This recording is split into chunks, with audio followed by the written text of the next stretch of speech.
Danas nam je divan dan, divan dan, divan dan. Našem Žareksu rođendan, rođendan, rođendan. 51. Nek je sretan, stari. Obavezno u komentarima pišite čestitke jer ipak je to Žareks.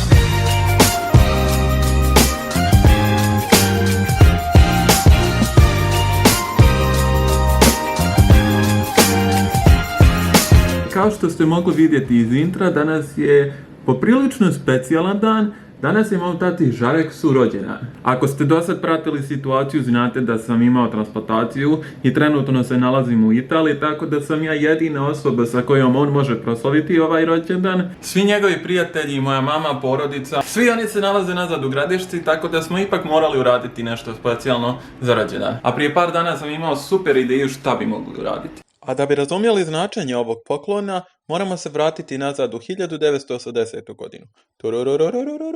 Sve se to dešavalo dok je Žareks bio mali dečak. Bilo je to ovako. Dobrodošli u pizzeriju, šta želite pojesti? A imate li možda pileće džigerke? Gospodin, ovo je pizzerija, ovdje pravimo samo pice. A pice pravite?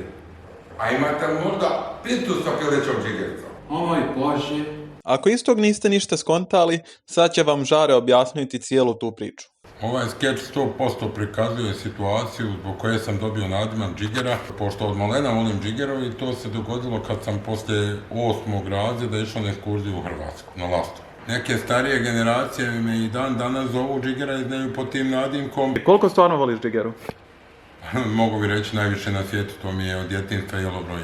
Sad kad znate backstory, kad znate zašto Žareks toliko voli džigeru, ideja da ostvarimo taj njegov san iz djetinjstva, pokušat ćemo napraviti picu sa džigerom. Kako si ti rekao da se zove? Pizza džigerijana. To je bukvalno ideja čitavog ovog klipa i idemo pokušati to napraviti.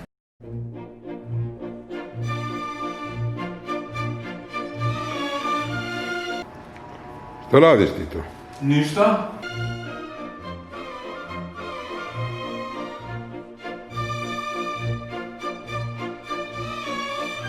Ovako nastaje pizza džigerijana. Ovo je glavni dio.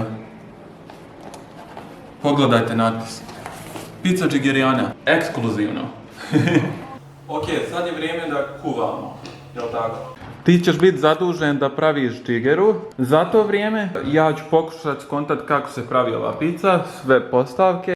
Onda ćemo staviti džigeru na picu. Onda ćemo staviti džigeru na picu i to je to. Picu da se peče. Mislim da ti možeš sad početi praviti svoj dio. Ok, postavio sam ovdje jednu kameru da snima Žareka kako kuva.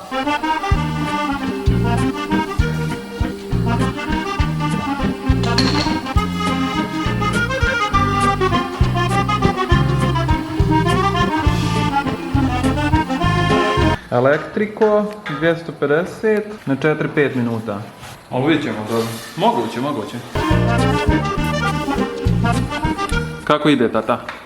Stvari juče je pravio pa se već ispraksao, tako je. Pa ćemo iskoristiti jučerašnji recept da dobijemo instalnu džigericu, da možemo da je stavimo na picu. Ok, ovdje imaju dvije pice, tako da ćemo jednu napraviti džigerijanu, a druga će biti obična pizza. Ok, ova je pizza, obična, ovo ćemo je otvoriti. Radimo ovo da testiramo prvo kako će biti obična pizza. Ovo ću vjerovatno ja pojesti. To je to. Krušna koliko treba? Na 250.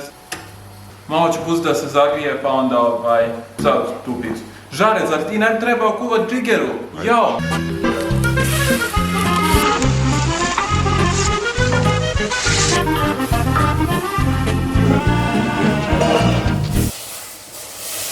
Ja ovo nisam nikad jeo, uvijek sam želio, mogao sam do sad i pokušati, a drago me za 51. rođendan.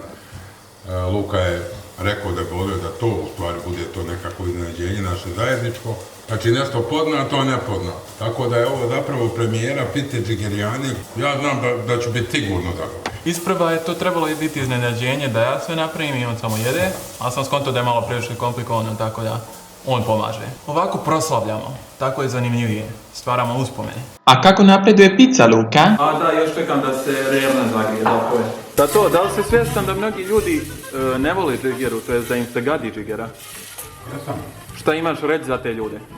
Probaju.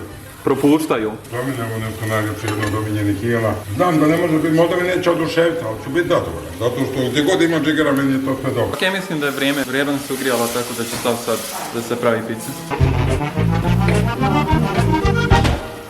Ja sam završio moj dio i sad čekam da ostavimo moju pistu kad se ispeče lukina i nekako imam neki predosjećaj da mi je ovaj rođendan već lijep, ali će sad ova pizza ga učiniti onako možda malo i zanimljiviji. Quick update, došli su neki ljudi pa smo malo manje snimali i tiše.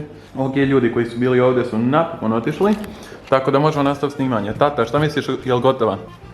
Ajde, To nije. ajde da provjerimo. Ja ne volim da se prepeče puno. Gotovo je. Ajde. Vidi se uzbuđenje na njegovoj faci. Pizza džigerijana, izlazi napolje. Ovo je istorijski monument, tata. Istorija se stvara. Tanjer stiže. Otješka. Gdje ne bila? Pošto je ovo rođendanska pizza, specijalan je povod, evo kupili smo, sjećate, meni je danas 51. rođendan, 15. nije 15. Pa ćemo sad staviti i zapaliti, onda ću da duva. Sad je vrijeme da jedemo. Ok, Žare prvi put probava ono što je želio probati od djetinjstva. 35 godina. 35 godina čeka ovaj griz. Kombinacija talijanske i balkanske kuhnje. Neko je rekao, kad bi to Talijani probali, zamislite pizza džigerijana, kad se vidi Italijanima, prodamo autorska prava na pizzu. Ocjena. Ocjena 5. Ok, sad je vrijeme da ja probam. Iskreno, bojim se probati to. Joj, je li ovo srce u sredini? Ok, sad je vrijeme da ja probam. Neobično. Nije loše, dobro je. Ali neobično, ko što kaže tata. Inače, isto volim džigeru, to ne sedi od tate. On super ide sa sirom i šunkom i sama je pizza dobra, tako da uklapa se. Ako ćemo ocjenjivati, sigurno 8 od 10, možda i 9 od 10. Uglavnom zadovoljan sam. Ok, mislim da je to sve za ovaj video, nadam se da ste uživali u njemu, bila je mala kratka avantura mene i Žareksa u Italiji. Ako jeste, pritisnite like, pretplatite se na kanal, komentarišite čestitke u komentarima i mislim da je to sve. Budite spremni, kao što sam rekao u prošlom klipu, bit će još dosta kontenta ovdje u Italiji, potrudit ću se da pravim što više videa. Ok, to je to, vidimo se.